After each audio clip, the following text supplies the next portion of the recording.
Good morning, everyone. This is Becky here at Aunt Beck's Creations, and I hope this Wednesday morning finds everyone doing well.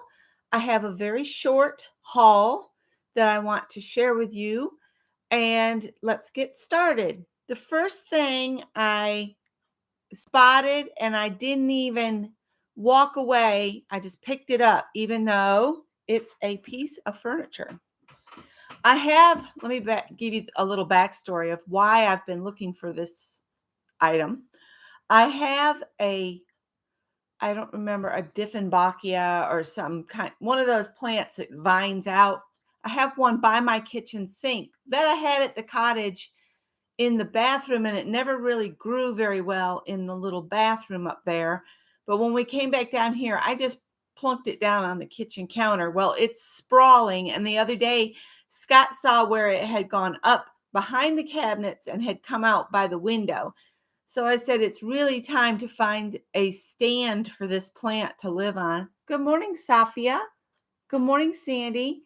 So I saw this and my eyes lit up, and then I lifted it, and it's solid wood. I think it's oak. It's mission style. And oh my gosh,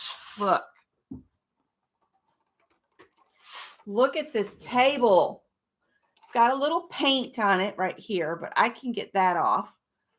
But it's just a little square table. It stands about 2 foot tall. And guess how much we ended up paying for this?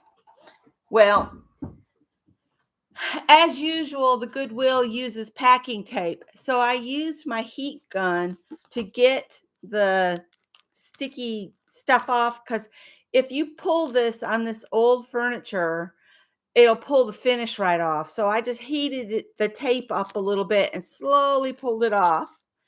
And I don't know if you can see.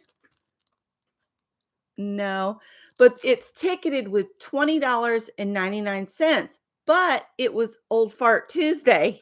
So we got 25% off. So it came to $15.74 for that table. And I'm just thrilled with that. And then we went ahead and we did the roundup to help people get jobs for 26 cents. So we paid a grand total of $16 basically for the table, which it's got a little donkey donk. It doesn't sit flat, but that's something you can easily fix too. Well, now I want to protect. That was at the first Goodwill. Then Scott drove me to the next Goodwill, and I wanted something to protect the top of the little table. So I got this blue tray. It's just a plastic tray. I was going to get ceramic, but then I decided against it. But this little tray fits perfect on the top of the table. So that'll go on there. And then the flower pot has a saucer. So that should be fine. I'm going to clean the table up with some Murphy's oil soap real good before I set it in place. So those two items went together. The tray, we ended up paying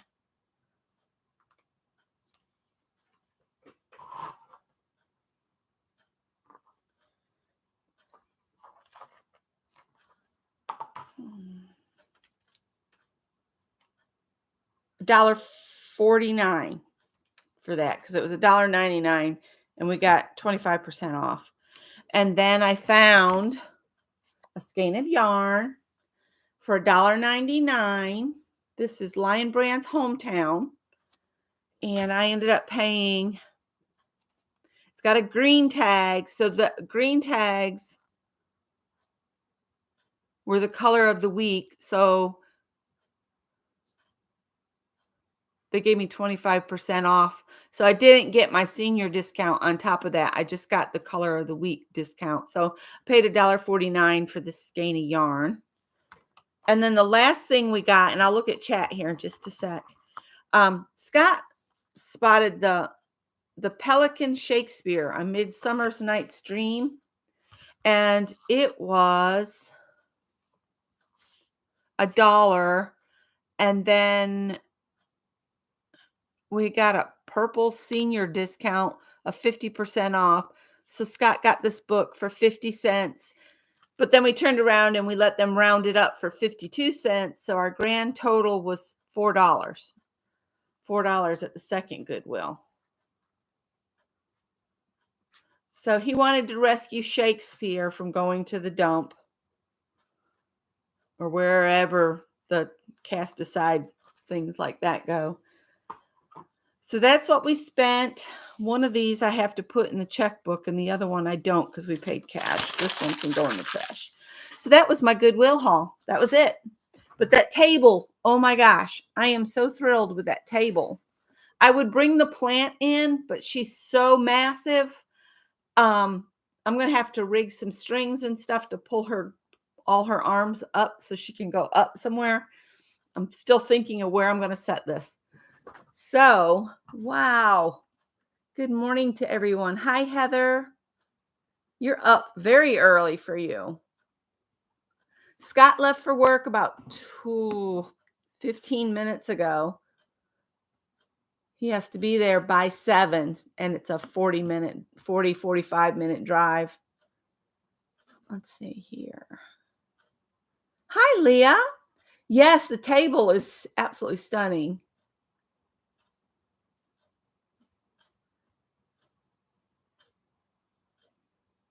It's 7:20 there, but still, I'm up.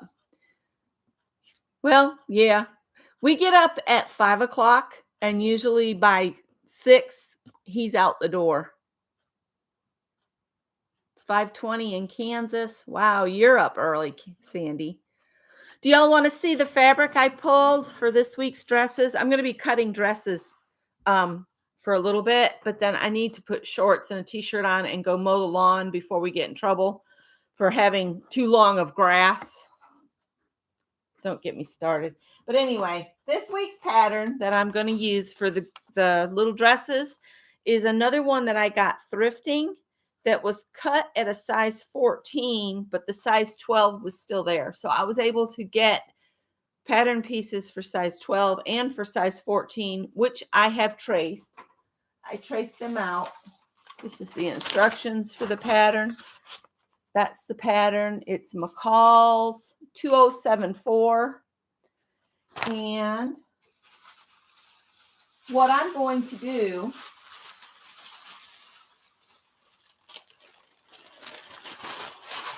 I'm going to make reversible dresses. So all I need is 2 fronts and 2 backs. That's all I need. So this was the size 12 front and back. And then I have 2 pieces front and back.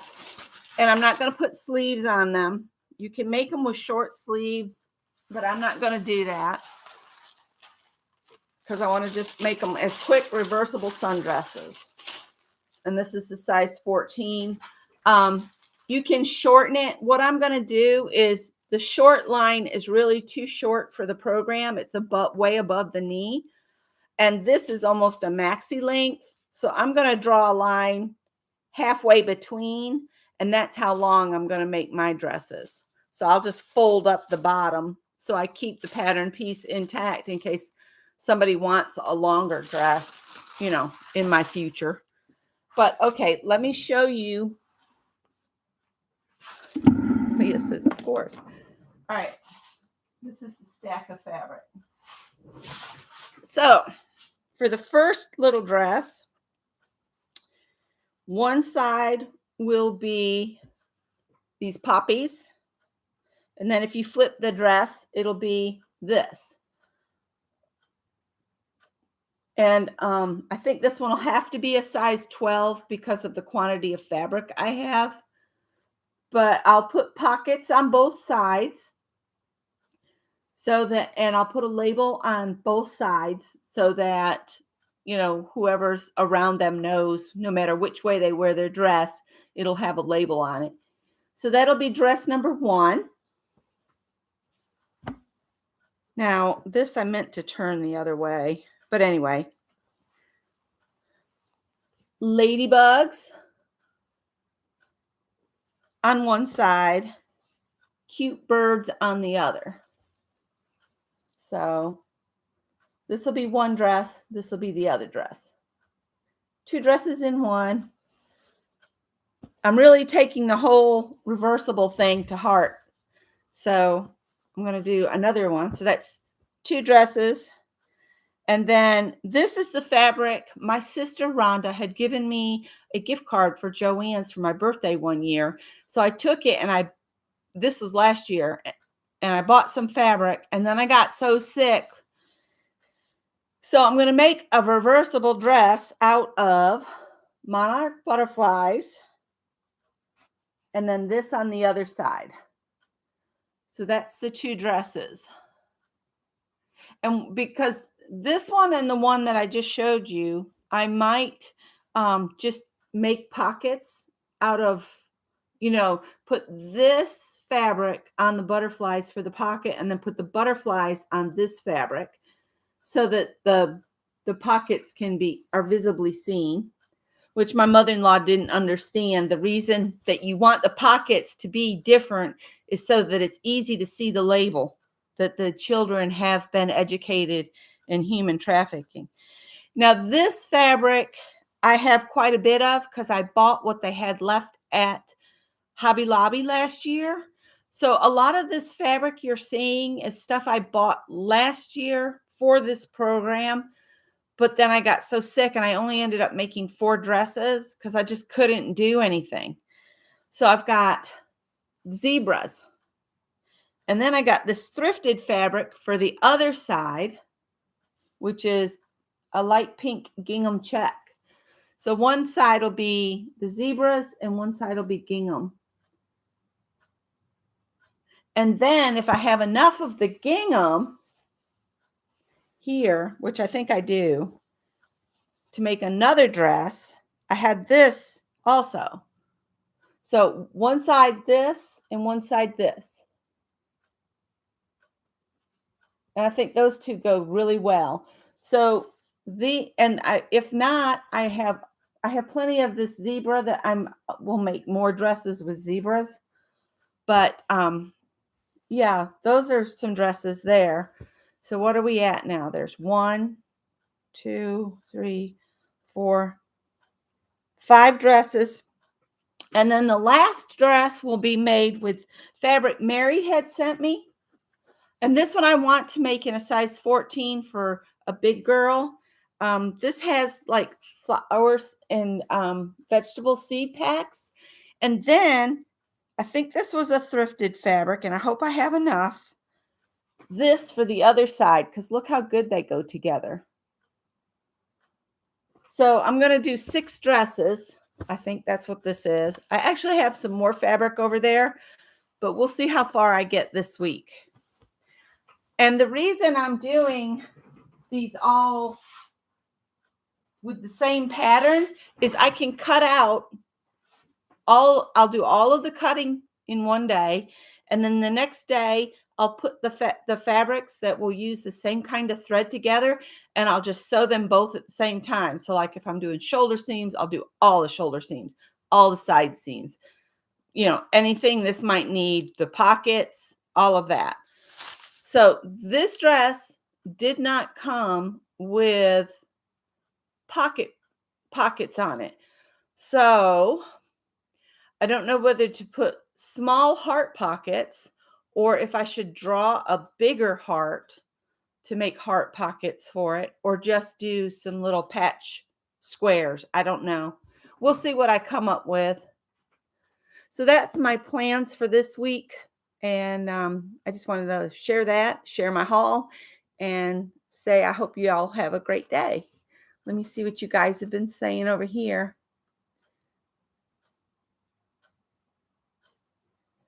Thank you, Leah. Hi, Josie. I haven't seen you in a while. I hope you're well. How are you?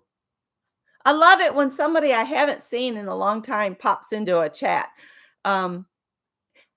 There's several people that I used to watch all the time that I haven't seen doing a video. And Karen down in Florida, she needs to do a video.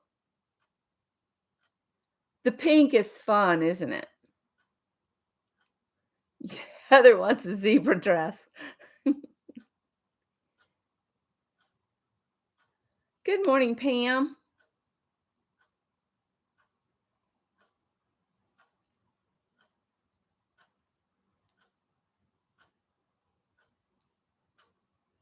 Oh, that's wonderful. I'm so glad you're doing well, Josie. Yeah, I try not to go silent for too long, but if I'm sick, I'll take some time off, or if I'm struggling with something, I don't want to burden y'all with it. So I just go quiet for a while I figure things out. But then I come back. So I'll never say I'm totally giving YouTube up, but there are some times where it's important to take a break and regroup and stuff. Just don't make it a long time. Um, there's some folks that I felt really close to, like Laura at Laura Loves Lace. I haven't seen her in like a really long time. I think her last video was like 4 or 5 years ago. It's like she just dropped off the planet, and I know her and her husband were both quite ill at the time, so I'm worried that she's left us for the next part of her soul's adventure, put it that way. So, if you have been doing videos out there and you're watching me now, pop on and let us know you're okay if you haven't done a video in a while. I will mention that I am creating a ton of scraps. Let me show you. Okay, so the key with this program is they want you to use 100% cotton. This is Project Dress-A-Girl. So this bag here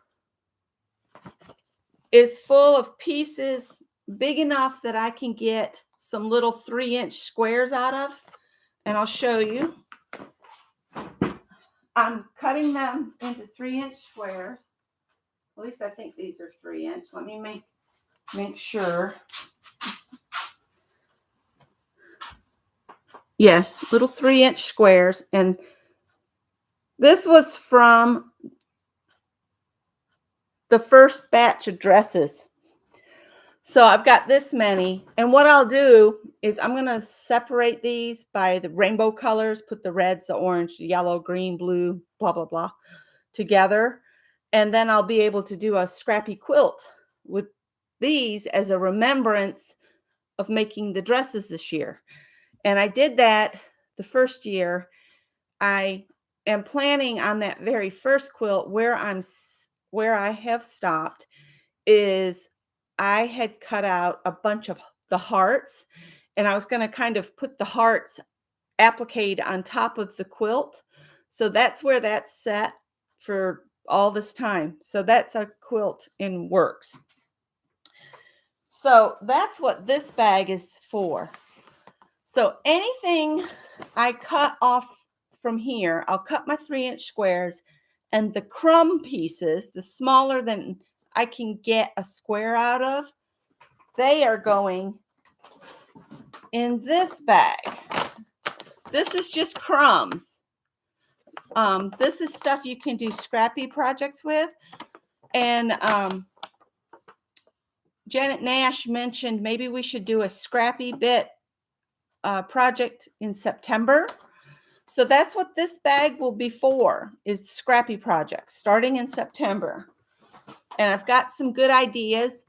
Dale at Earndale's, I shared a post in my group of her video from this morning where she came across from some quilt blocks from years ago, and she's turned them into an adorable project bag.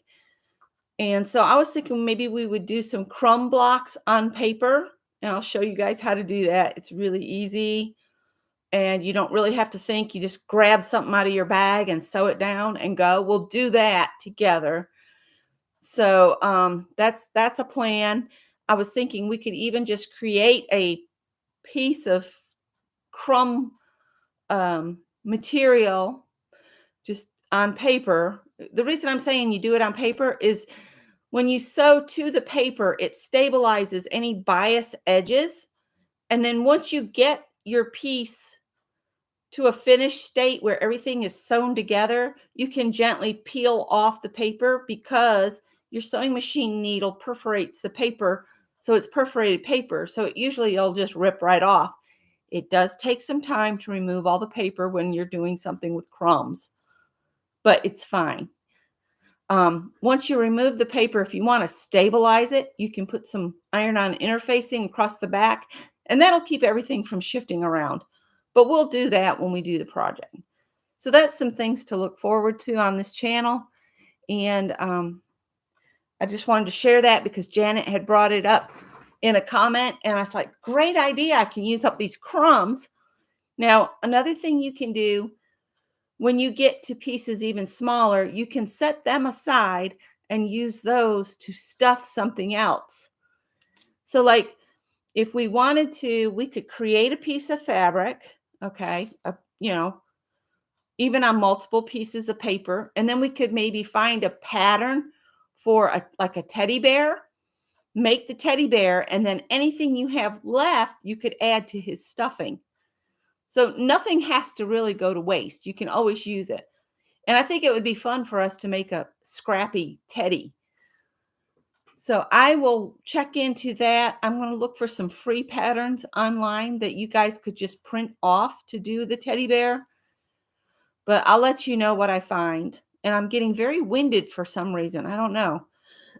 Talking too much, I guess. So that's that. Scraps are fun.